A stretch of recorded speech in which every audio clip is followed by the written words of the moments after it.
Afternoon, guys. I'm Dave Canterbury with Suffer Alliance Outfitters in the Pathfinder School, back up here at the deer camp at the wall tent. And what we're going to do today is we harvested that deer yesterday afternoon.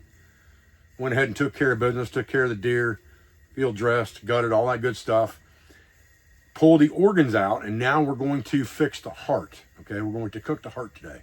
And generally speaking, I let my deer hang if the weather's cold enough for 3 to 5 days. So that's my plan, because it's going to be cold for the next 3 to 5 days, is to let that deer hang. Now, the vital organs don't stay good as long as the meat does, generally speaking. So if you want to eat some of the harvest right away, the best thing to eat is the organs. I'm not a big liver and kidney fan, but I love deer heart. So what I'm going to do today is I'm going to show you how I fix deer heart here in the wall tent, as simple as possible. We're going to make it as tasty as possible. Stay with me, and we'll get started. All right, so in case you don't know, this is what a deer heart looks like, okay? And you can see there's plenty of fat things on there like that. We've cleaned most of it off. There's a little bit of skin and things like that left on it. We'll go ahead and we'll cut some of that off with our knife now. We're going to peel this outer skin off of it just like this. Flip that over and pull it out.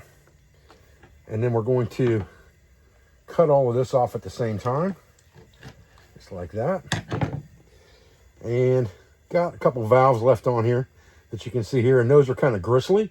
So if you like gristle, those aren't bad. If you don't like gristle, then you might not want those, okay? But you can just, you're gonna make medallions out of this anyway, so the first cut is gonna take care of most of those, and now you're gonna be left with this. And then we're just going to cut that into fairly thin medallions, okay? Just like this. The thinner these are, the easier and quicker they'll fry up.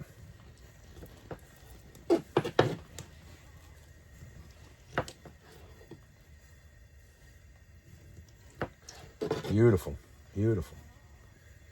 Get to the end there, you got to kind of be careful. Got a good sharp knife, you'd be all right. This is my new favorite knife for sure. I've been carrying this for quite a few months now and absolutely in love with this thing. This is the Hickory Butcher. Basically designed after an old Hickory Butcher knife with a little bit more belly, a little bit shorter blade. It's got about 4 1/4 inch blade, and I find it to be about the perfect hunting and butchering knife. All right, next thing we're going to do is just get the old Coleman stove fired up here. Get a skillet on there. Now we're going to get ourselves some lard in that skillet.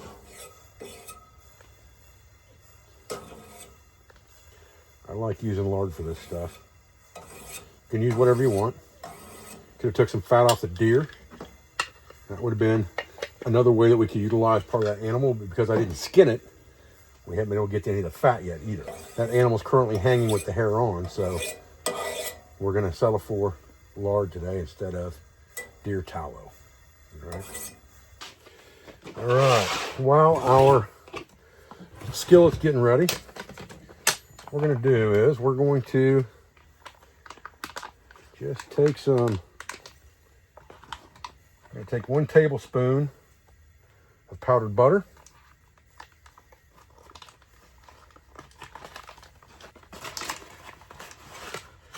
Three heaping tablespoons of flour. And about a teaspoon of powdered egg.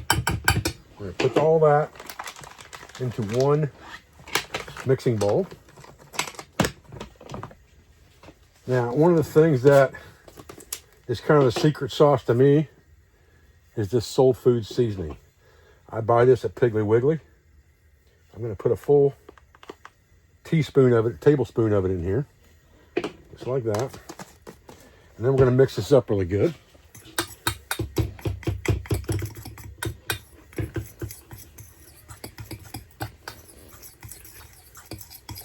You know, this is going to be our gravy when we're done. We're going to make gravy. This will be what we make it out of. And now we're just going to take these medallions and put them in here and just coat them really good. Just like this.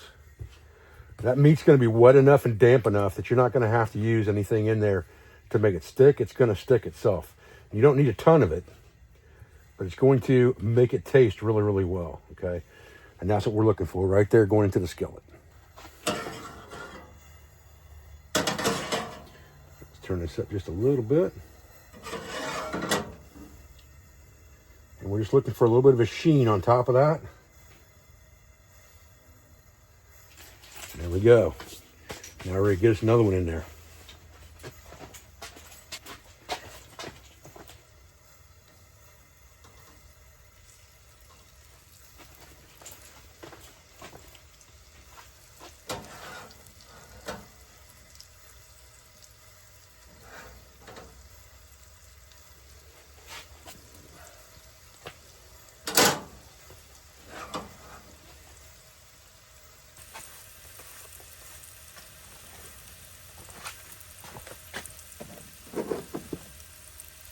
Now, a little bit of pepper on those dudes.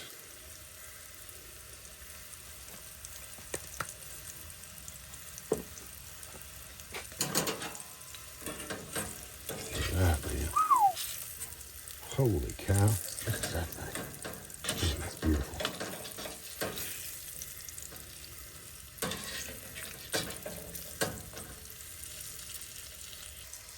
Well, I'm here to tell you, them things are looking some kind of good right there. Oh, man, look at that.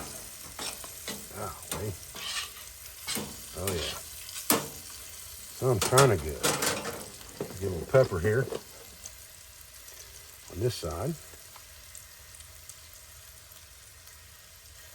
Oh, yeah. Them dudes are absolutely for sure ready. Lay them bad boys right here. Get a couple more in the skillet.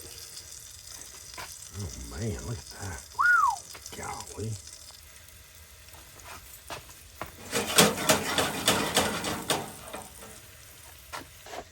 I tell you boys, I can't stand not to try it. Even though we still got something to cook.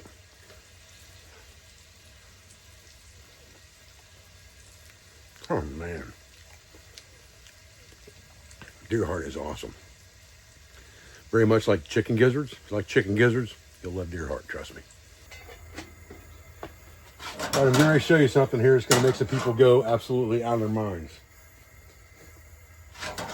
What I'm pouring in this roux is coffee. All right? We're going to make coffee gravy. And we're going to use the same mix.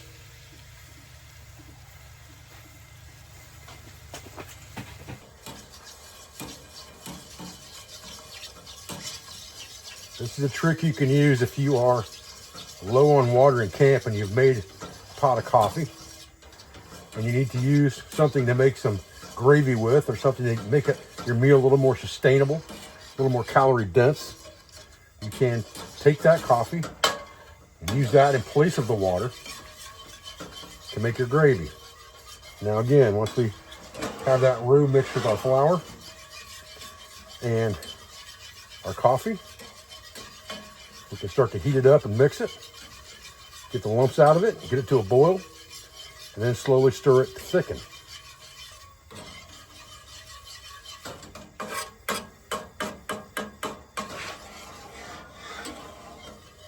A little more heat to it here to get the boil.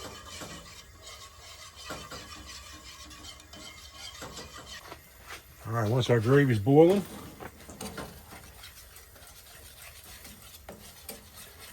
give it a good stir.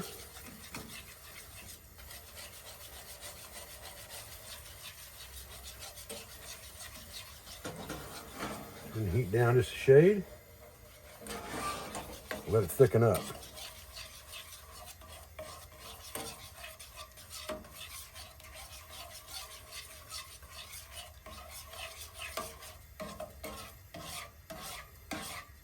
Starting to trace now. That's what we're looking for.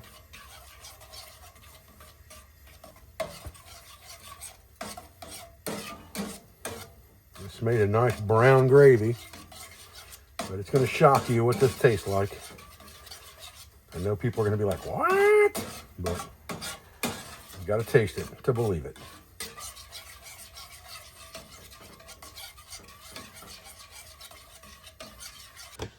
All right, so here's what I'm going to tell you. You can't even speak to this until you've tried it. So, take that dude and Dredge that thing in some gravy. Cool her down for a minute, hey? Gonna be hot.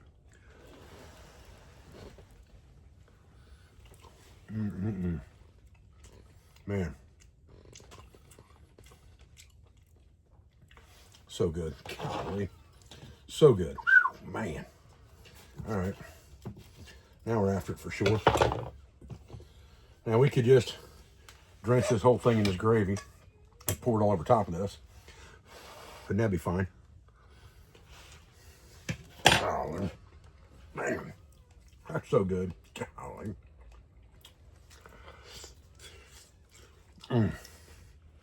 Holy cow. Fantastic. My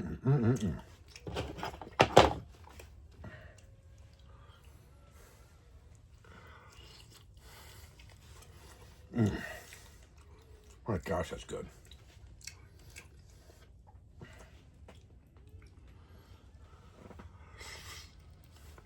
I'm telling you, you don't know how good this coffee gravy is until you make it and try it. Awesome. All right, guys, listen, I appreciate your support and I appreciate your views. I thank you for everything you do for our school, for our family, for our business, all of our sponsors, instructors, affiliates, and friends. I'll be back with another video in this series as soon as I can. Meanwhile, hope you guys have a great weekend and a productive hunting season.